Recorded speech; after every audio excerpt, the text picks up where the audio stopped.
Listen up! You can get the new iPhone 16e with Apple Intelligence for just $49.99 when you switch to Boost Mobile. We pulled so many all-nighters to give you this deal, and hey, stop messing with the mic! I'm just helping us catch people's attention. This is a great deal! Exactly, so it doesn't need all that. Fine. Get the new iPhone 16e, available at Apple Store locations and the Apple Store online. Visit your nearest Boost Mobile store for full offer details. Apple Intelligence requires iOS 18.1 or later. Restrictions apply. Checking off the boxes on your to-do list is a great feeling. That's why a State Farm agent is there to help you choose a coverage option that's right for you. Whether you're getting a new house, car, boat, or RV, helping protect it is important. And State Farm is there to help you choose the coverage you need, whether you prefer talking in person, on the phone, or using the award-winning app. And with so many coverage options, it's nice knowing you have help finding coverage that best fits your needs, so you can continue to focus on what's most important to you. Like a good neighbor, State Farm is there. Children are the greatest joy and our best hope for a better future. Friends, they are the future. But did you know that millions of kids are facing hunger every day? Food is not just food. It's energy, health, confidence, hope, and even love. Yes, love. Thank you! Learn more about how No Kid Hungry is helping end child hunger in America at helpnokidhungry.org.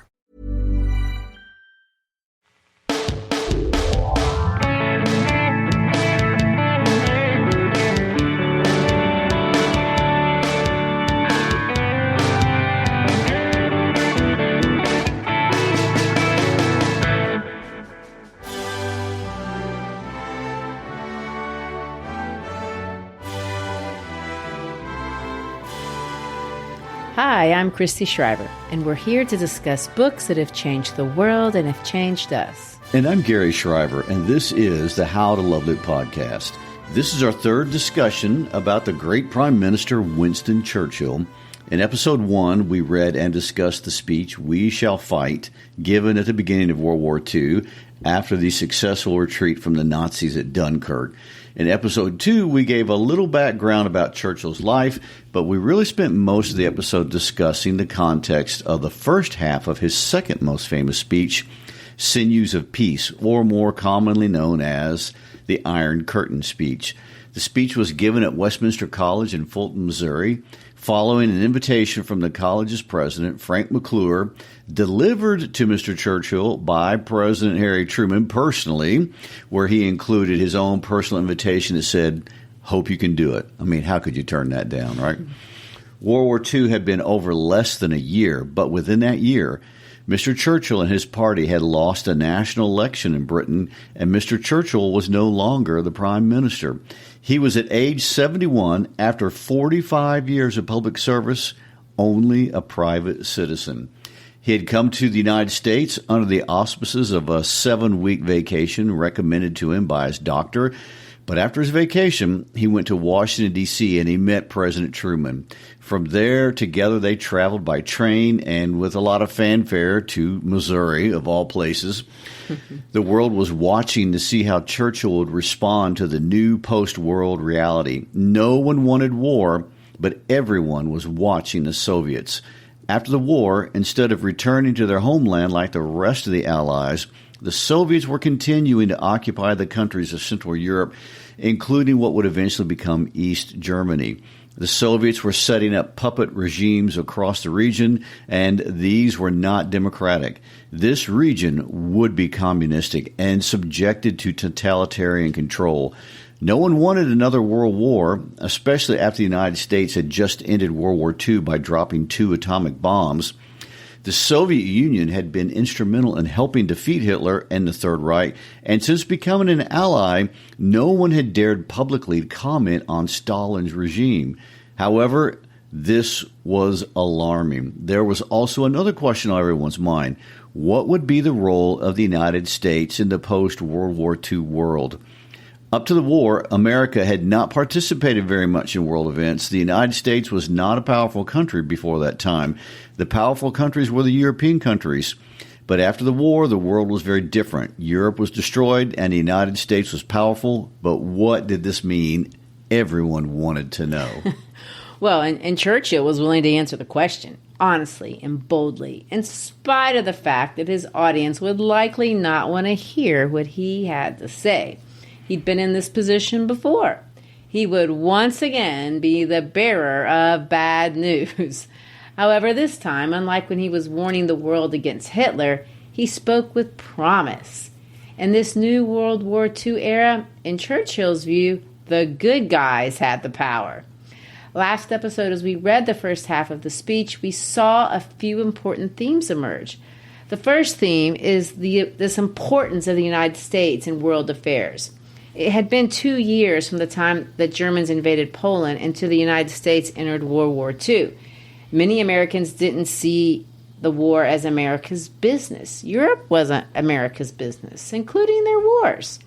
But Churchill never liked that position by the Americans, and he begins by telling his friends across the ocean that they are at the pinnacle of world power, and as such, they have a responsibility to the freedom-loving world.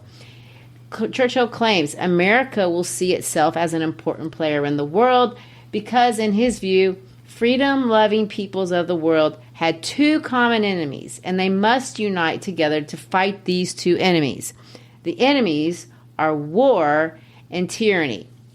Now, he organizes this speech talking about how can the world avoid these two things. How can they avoid another world war, but also how can they avoid tyranny?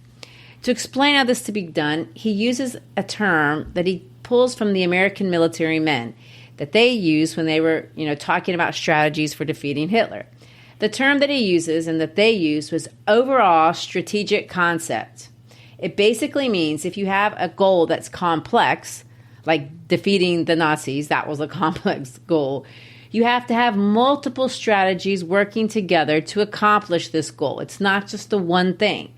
So in the case of World War II, the Allies agreed that they would defeat Germany first, then they would open multiple fronts, then they would bomb, not then, but at the same time, they would bomb these key industrial sites, they would island hop, and by doing all these things, they would be coordinating together an overall strategic concept.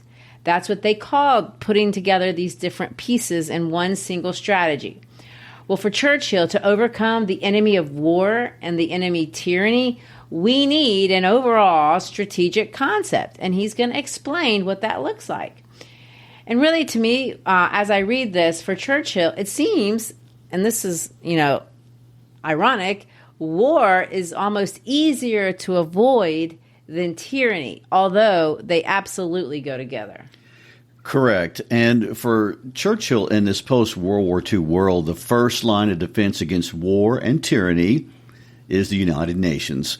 It's the first piece of his overall strategic concept. And Churchill was instrumental in creating this organization, and he had hope that the United Nations would be a place that could arbitrate between countries who were in disagreement. He wanted the UN to have peacekeeping troops that could be called upon to support peace initiatives across the globe. However, he was not totally prepared to trust the safety and the security of the entire world into an organization that he foresaw that could become corrupt, as all organizations can be. What would be the checks and balances to make sure the United Nations stays honest and does not employ its powers to bully different nation states according to the will of delegates that could be potentially be corrupted? The short answer really is, if we really want there not to be another world war, we must entrust the power to the United States, Great Britain, and Canada because they have the atomic bomb and because they are freedom-loving countries. In other words, his plan is good guys should have bigger guns, way bigger guns than bad guys. Correct.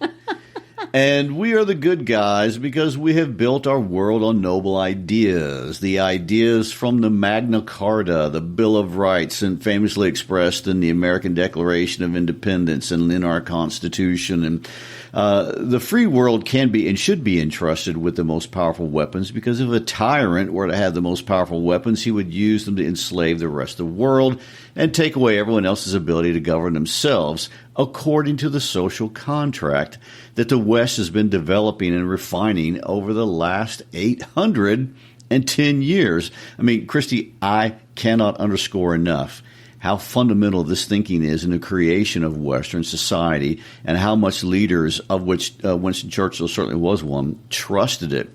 You know, in the West, we subscribe to this idea of the social contract, and it needs to be explained. It means I obey the laws in the country in which I live, not because I live in fear, not because the government forces me, but because I have agreed voluntarily to submit to a set of rules which enable all of us to live together. The concept is I sacrifice a small part of my personal liberties in order for the group to be able to live together. For example, I stop at red lights. Even if I know there's not a policeman watching, I want to stop at the stoplight because when everybody agrees to obey, we don't have crashes at every light, nor do we need a policeman to monitor every red light. So the social construct operates in the background of every society without people being conscious of it. But you have to be raised in it and understand what it even is. And Churchill's pointing this out. When I go into a store, I don't steal simply because I'm afraid I'll get caught. I don't want to steal. I want to pay for things. When everyone pays for things because they want to and not because there is someone watching, we have a society built on mutual trust and mutual respect. And this is what undergirds the whole concept of the social contract. And this is how it works down the line. The government agrees to make laws that are fair and abide by the principle that all men are created equal, and we agree to follow them.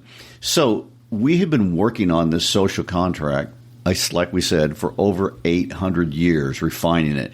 But Churchill is referencing this idea here by citing these foundational documents. He believes in these ideas, and he thinks his audience believes in them too.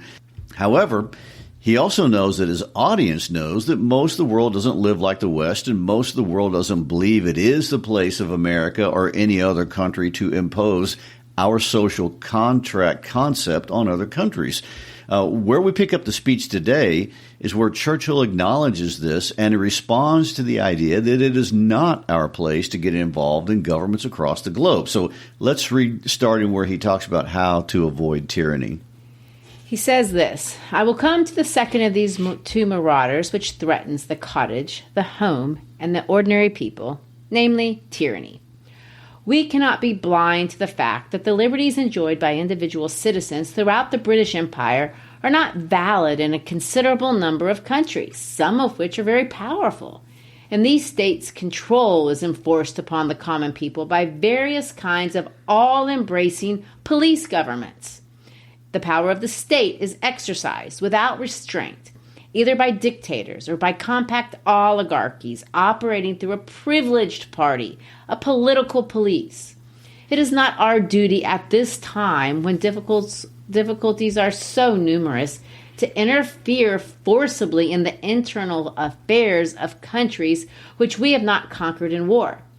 But we must never cease to proclaim the fearless tones, the great principles of freedom, and the rights of man, which are the joint inheritance of the English-speaking world, and which through the Magna Carta, the Bill of Rights, the habeas corpus, trial by jury, and the English common law, find their most famous expression in the American Declaration of Independence.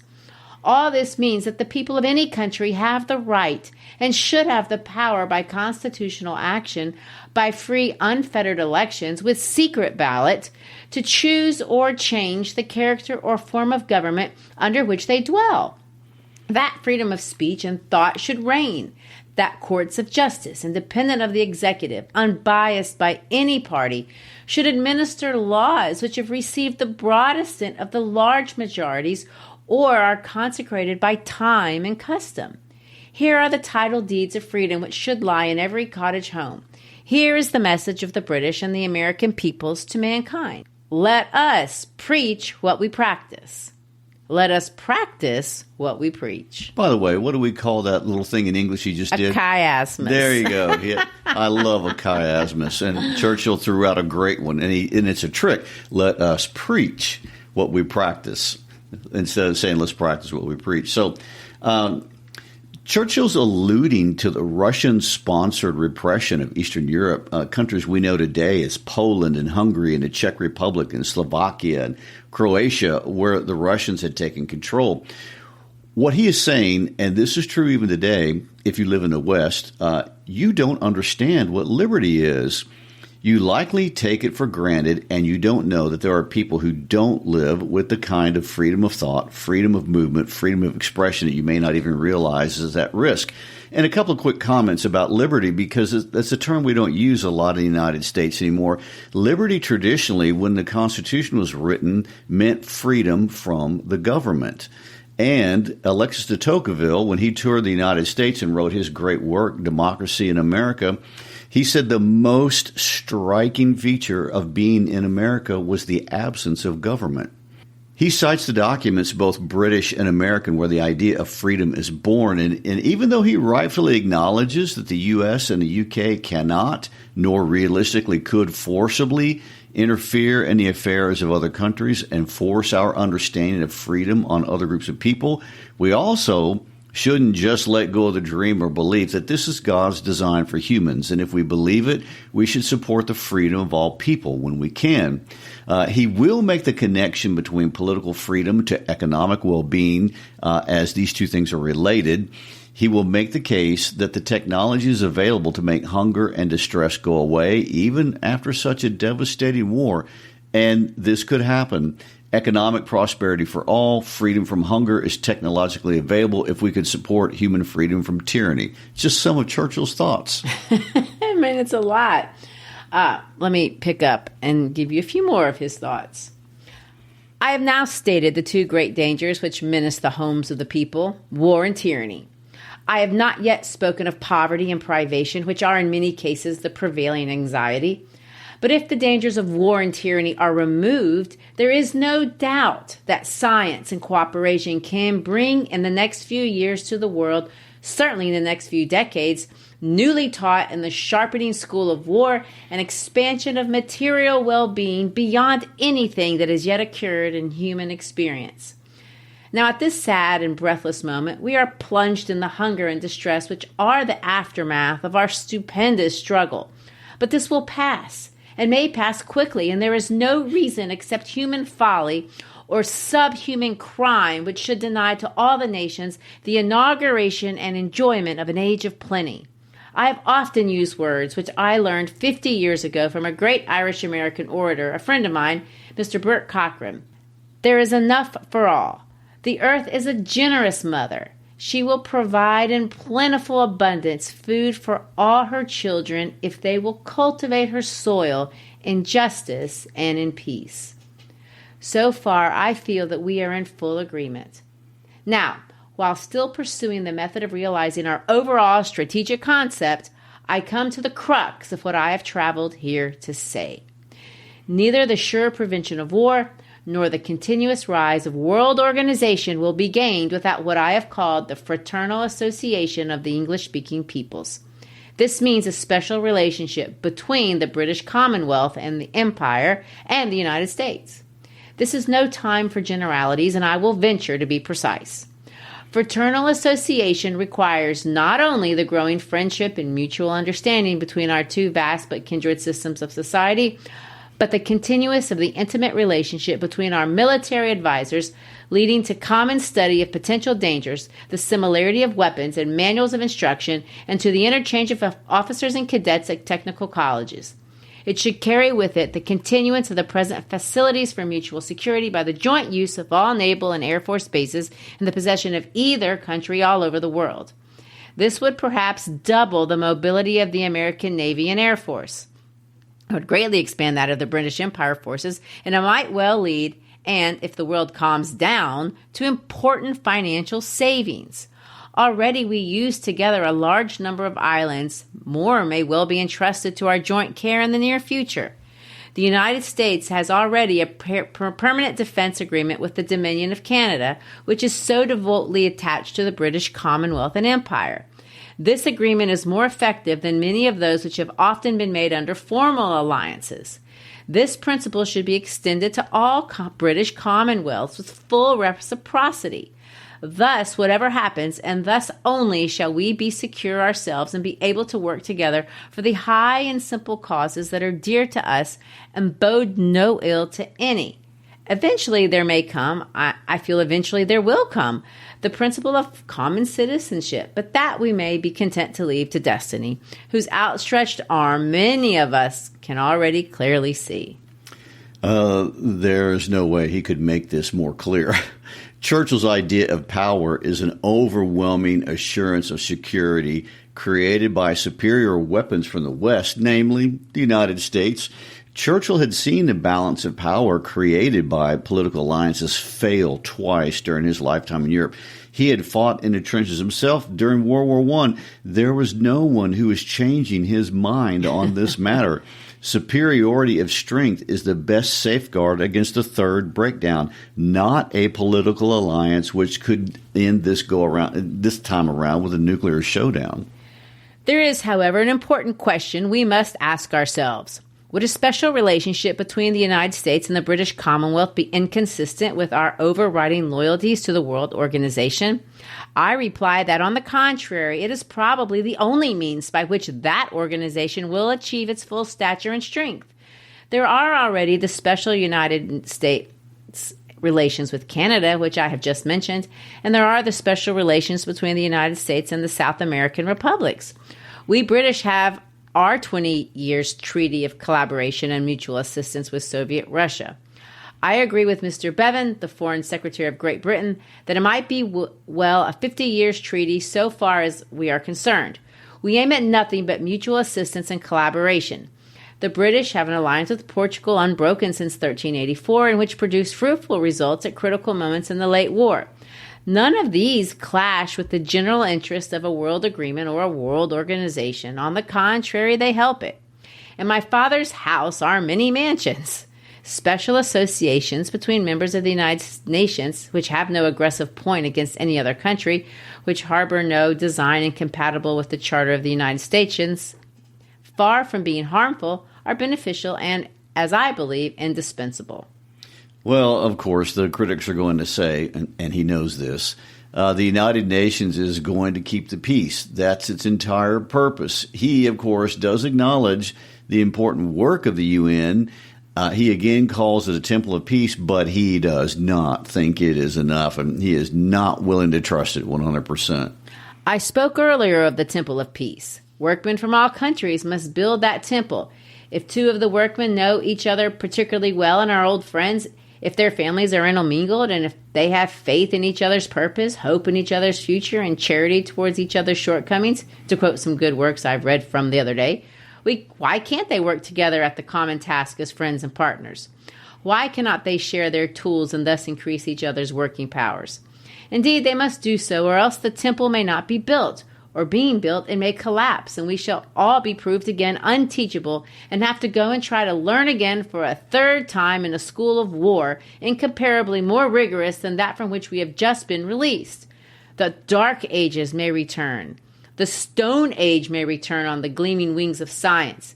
And what might now shower immeasurable and material blessings upon mankind may even bring about its total destruction. Beware, I say.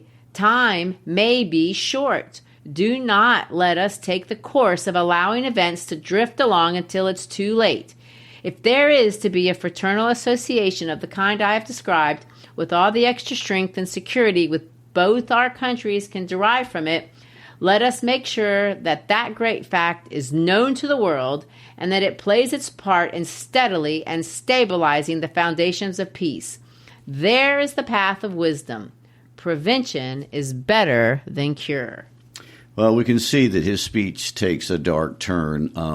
Instead of looking forward with optimism, he talks about the ability of man to throw us back into the dark ages and even into the stone ages. And now he will do what he has not done, nor has anyone done since 1941. He will call out the behaviors of the Soviets by name.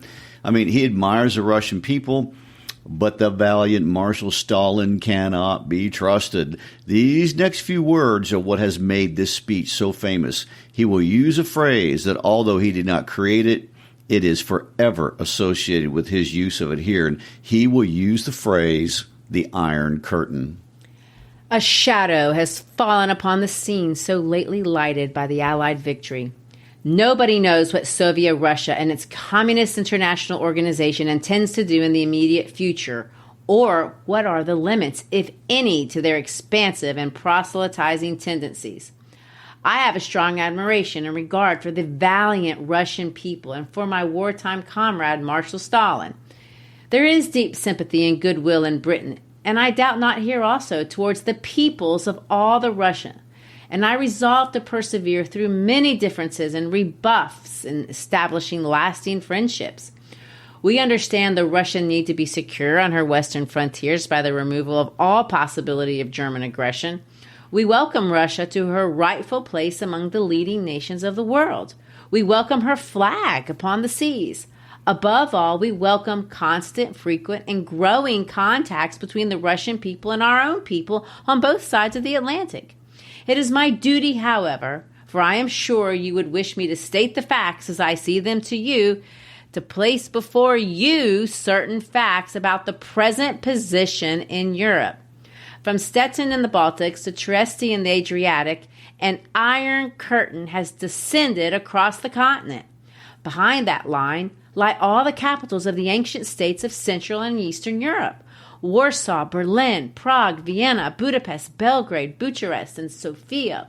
All these famous cities and the populations around them lie in what I must call the Soviet sphere, and all are subject in one form or another, not only to Soviet influence, but to a very high and in many cases increasing measure of control from Moscow.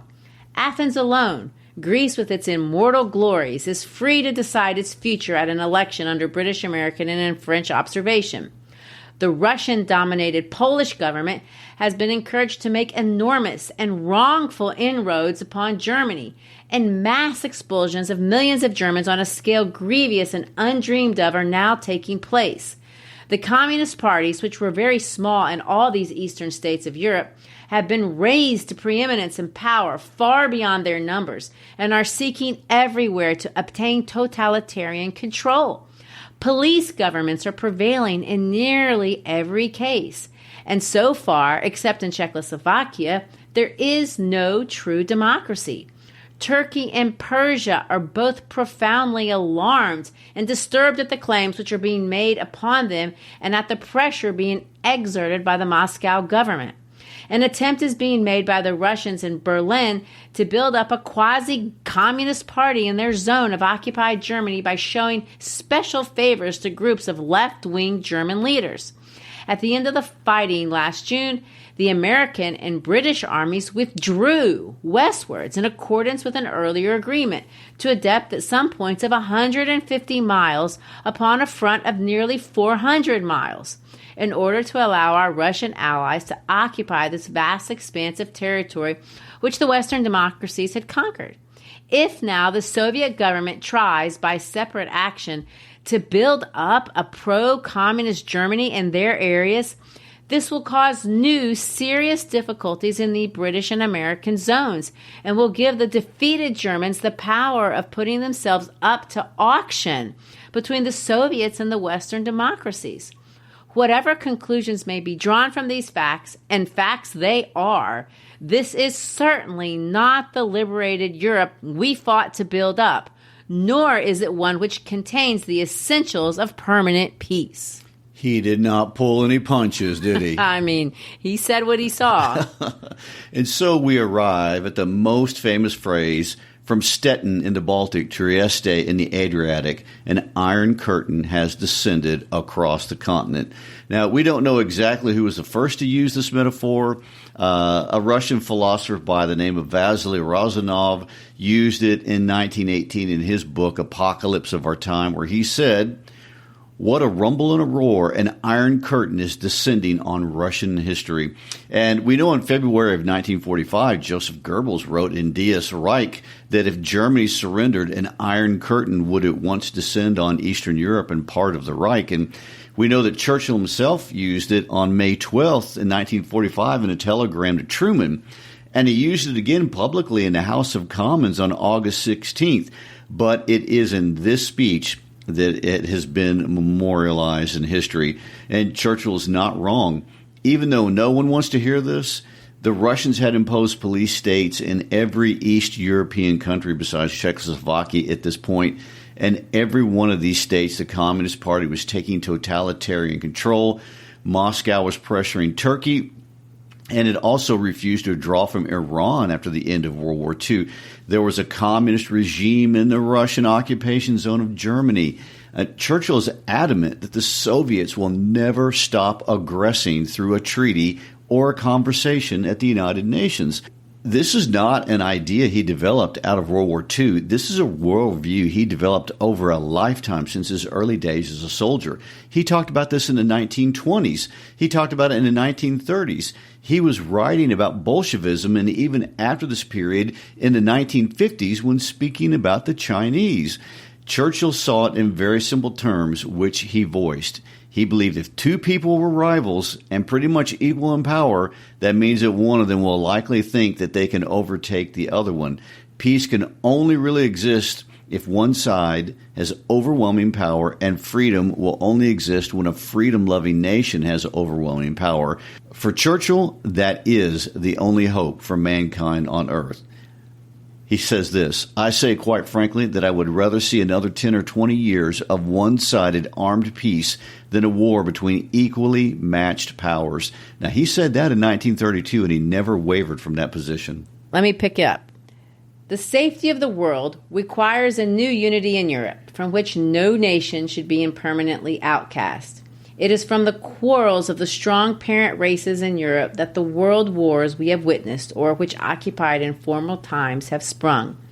Twice in our lifetime we have seen the United States, against their wishes and their traditions, against arguments, the force of which it is impossible not to comprehend, drawn by irresistible forces into these wars in time to secure the victory of the good cause, but only after frightful slaughter and devastation had occurred. Twice the United States had to send several million of its young men across the Atlantic to find the war. But now war can find any nation, wherever it may dwell between dusk and dawn. Surely we should work with conscious purpose for a grand pacification of Europe within the structure of the United Nations and in accordance with its charter. That, I feel, is an open cause of policy of very great importance. In front of the Iron Curtain, which lies across Europe, are other causes for anxiety.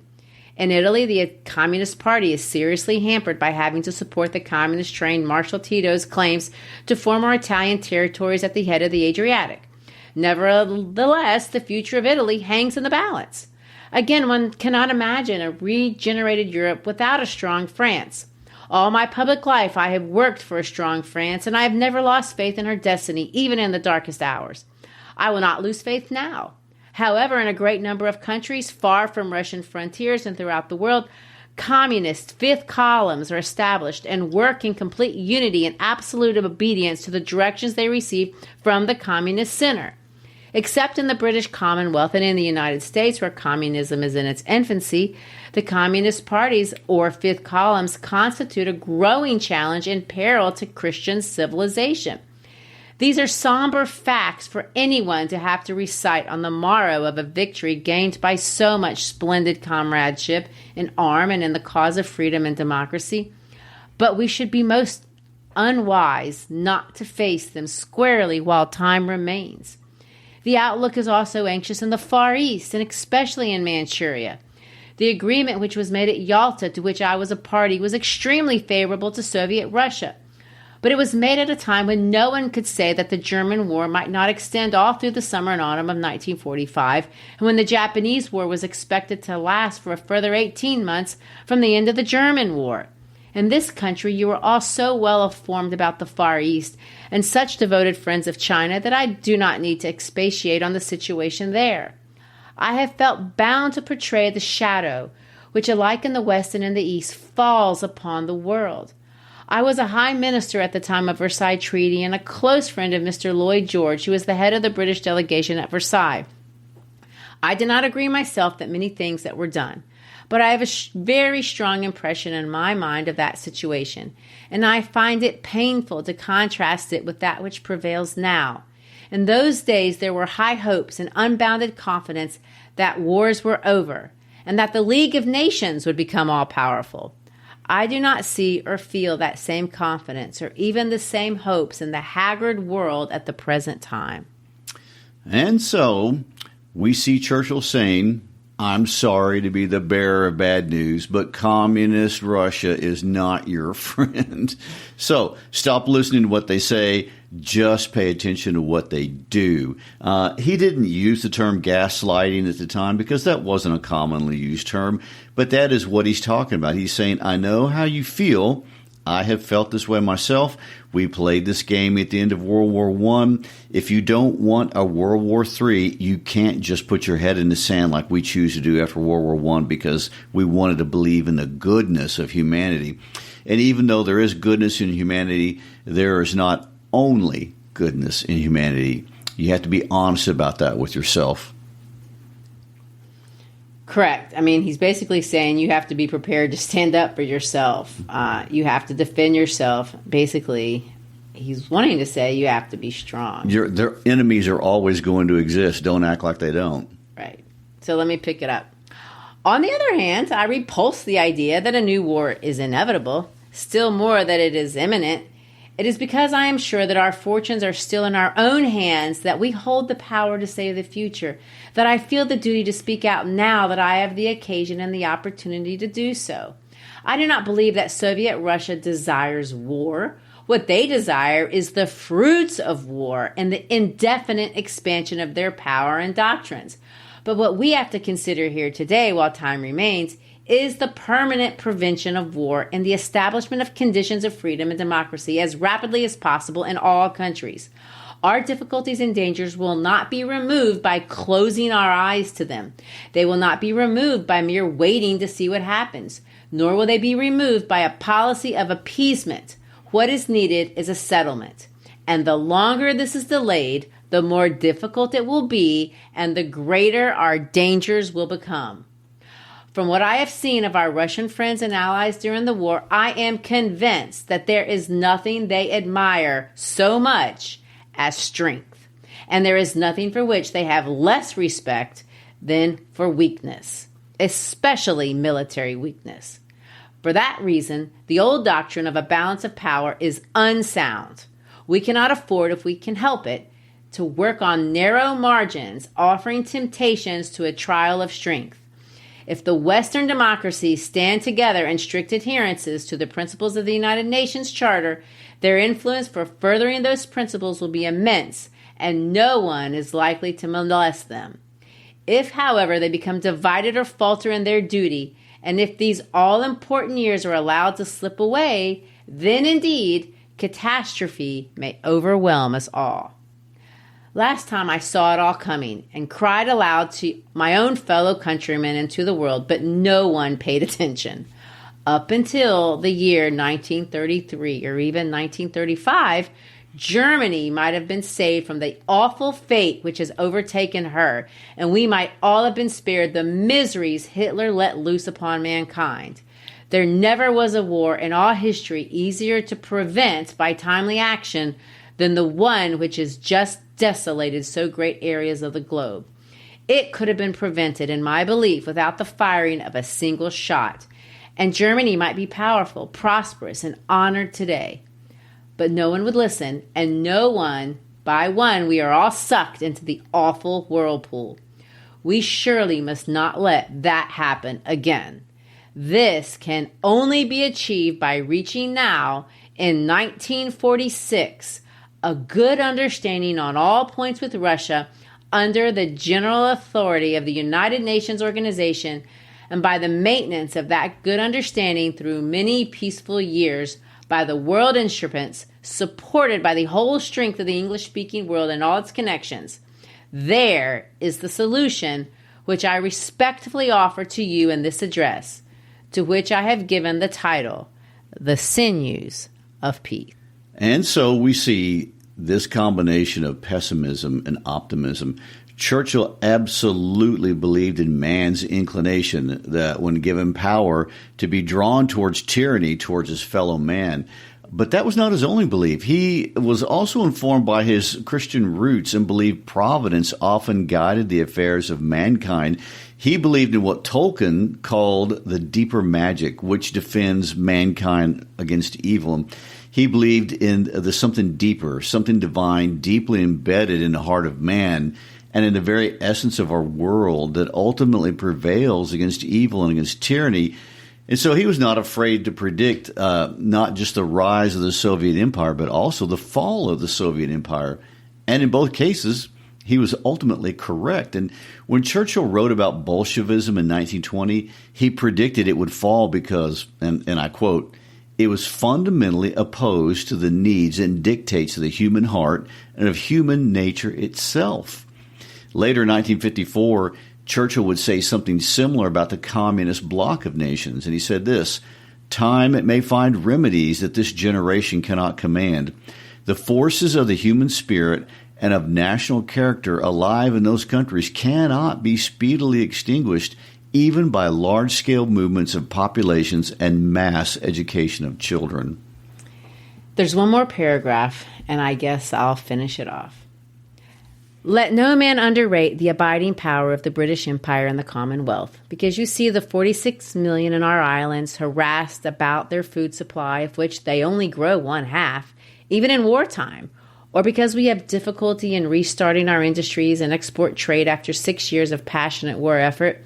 Do not suppose that we shall not come through these dark years of privation as we have come through the glorious years of agony, or that half a century from now you will not see 70 or 80 millions of Britons spread around the world and united in defense of our traditions, our way of life, and of the world causes which you and we espouse. If the population of the English-speaking commonwealths be added to that of the United States with all that such cooperation implies, in the air or the sea, all over the globe, and in science and in industry and in moral force, there will be no quivering, precarious balance of power to offer its temptation to ambition or adventure. On the contrary, there will be an overwhelming assurance of security. If we adhere faithfully to the Charter of the United Nations and walk forward in sedate and sober strength, seeking no one's land or treasure, seeking to lay no arbitrary control upon the thoughts of men, if all British moral and material forces and convictions are joined with your own in fraternal association, the high roads of the future will be clear, not only for us, but for all, not only for our time, but for a century to come. Well, to say Churchill's Fulton speech was poorly received would be an understatement.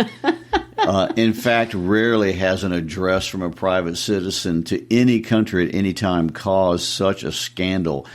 Some newspapers liked it, the Wall Street Journal being one, but that was not the majority. The Chicago Sun said this, "To follow the standard raised by the great but blinded aristocrat would be to march to the world's most ghastly war."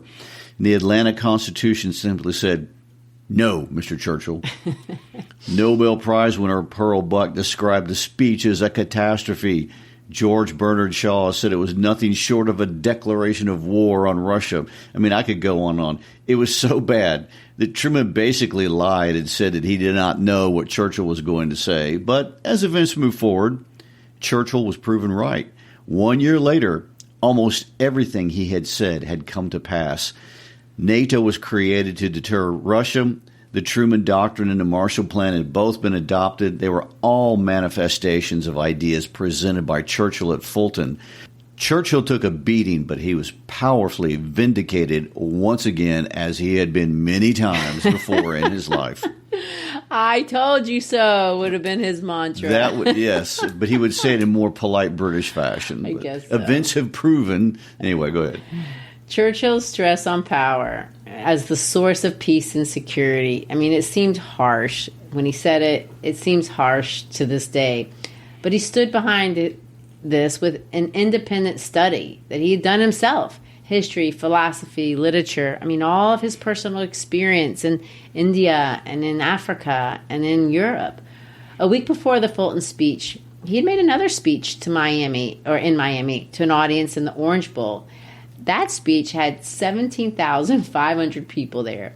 I'd like to conclude our time today with his words at that event as we think about our own times, because our times today are also unsettled. And this is what he said to those people in Miami. Knowledge of the past is the only foundation we have from which to peer into and try to measure the future. Expert knowledge, however indispensable, is no substitute for a generous and comprehending outlook upon the human story with all its sadness and with all its unquenchable hope.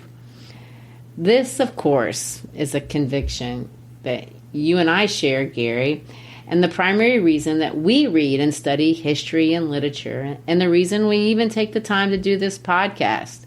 There is absolutely no substitute for a generous and comprehending outlook upon the human story, because for sure it is man's hope for the future. And in spite of everything, we do have great hope for our future. Indeed we do. Thank you for listening and being with us as we explored the stirring words of Winston Churchill, who is one of the most iconic figures in the history of the world. If you'd like to get in touch with us, find out what's going on at our website, howtolovelitpodcast.com. Follow us on our Instagram page. Follow us on our Facebook page. We've got all kind of updates. And once again, we want to say thank you for your support in helping us make great literature available to as many people as possible. Peace out.